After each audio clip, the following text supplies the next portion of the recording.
The earthquake of forgiveness, when Christ's death shattered death itself. In the days of King Saul, the prophet Samuel was summoned back from the realm of the dead, or Sheol, the shadowy waiting place of souls, for one grim message of judgment. 1 Samuel 28. It was a moment that showed the helplessness of the dead, bound by the weight of sin and waiting for the fulfillment of a greater covenant. But centuries later, at the end of a Roman cross, something unthinkable happened. The dead did not merely whisper from the dust, they stood up and walked. The final breath. High on a hill called Golgotha, as the sky turned black at midday, the Son of God stretched out his arms to embrace the world's shame.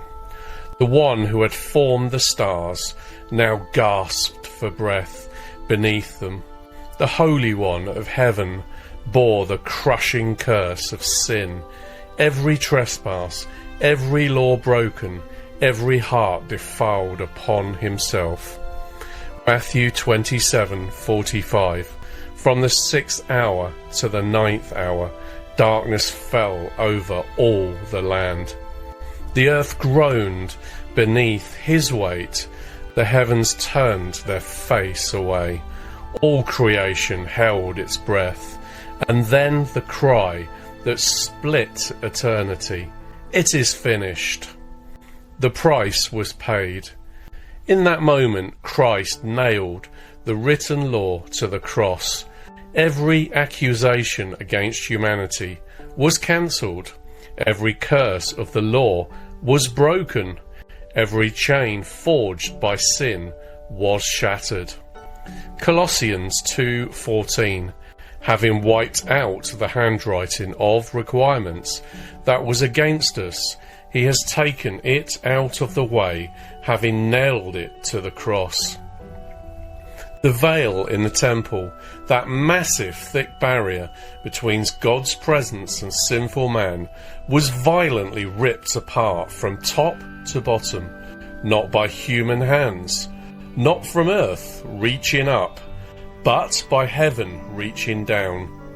In the death of Christ, life exploded. The graves broke open. Matthew 27:51-52.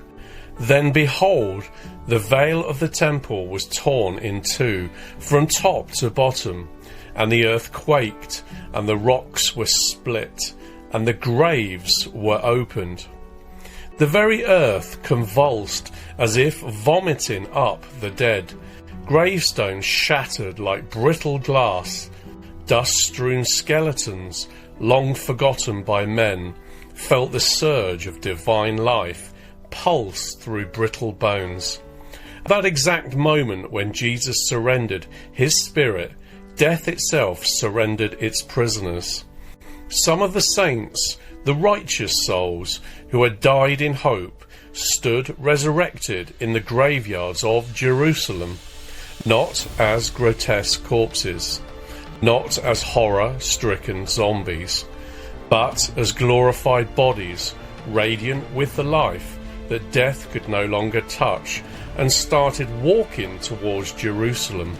Other souls waited, hovering between the veil of death and life for 3 days and nights, waiting for Christ, the firstborn of the dead, to rise first.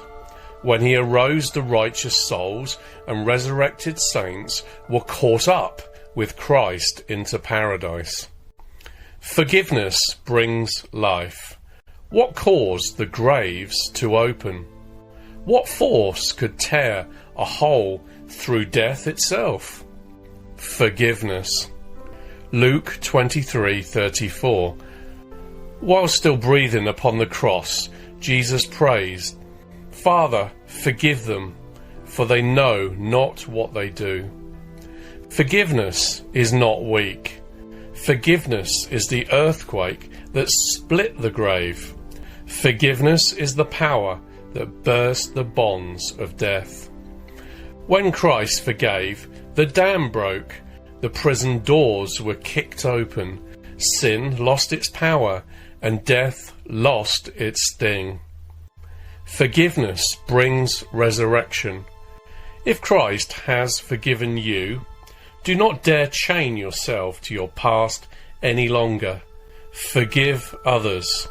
Forgive yourself, because the blood that purchased your pardon split open graves. Matthew 6:15. If you do not forgive others their sins, your Father will not forgive your sins. To refuse forgiveness is to remain buried. To forgive is to walk out of the tomb. Walk in proof.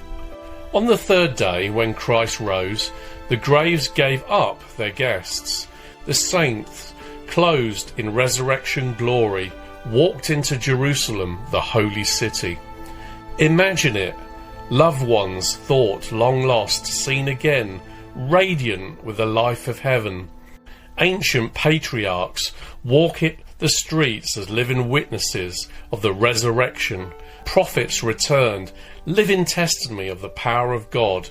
And the Pharisees who denied the resurrection, the Sadducees who mocked the afterlife, they were left without excuse. The very ground beneath their feet cried out that the Messiah had come, that death was dead. The spirit of resurrection. Romans 8:11. And if the spirit of him who raised Jesus from the dead dwells in you, he who raised Christ from the dead will also give life to your mortal bodies through his Spirit who dwells in you. The same Spirit that cracked open the graves on the dark afternoon lives in you, believer. You are no longer a prisoner. You are no longer a corpse clothed in sin and shame. You are a walking, breathing testament to the resurrection. Your past is buried.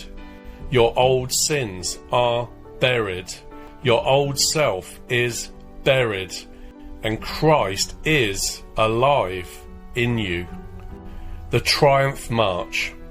When Jesus ascended into heaven, he did not go alone. He led a triumphal procession, a victory parade through the gates of glory. The righteous saints of old, who once lingered in Sheol, now followed the captain of their salvation straight into paradise. Ephesians 4:8. When he ascended on high, he led captivity captive and gave gifts to men.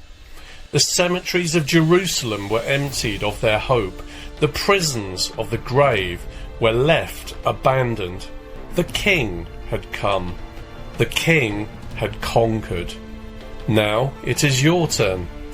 Will you walk out of the tomb?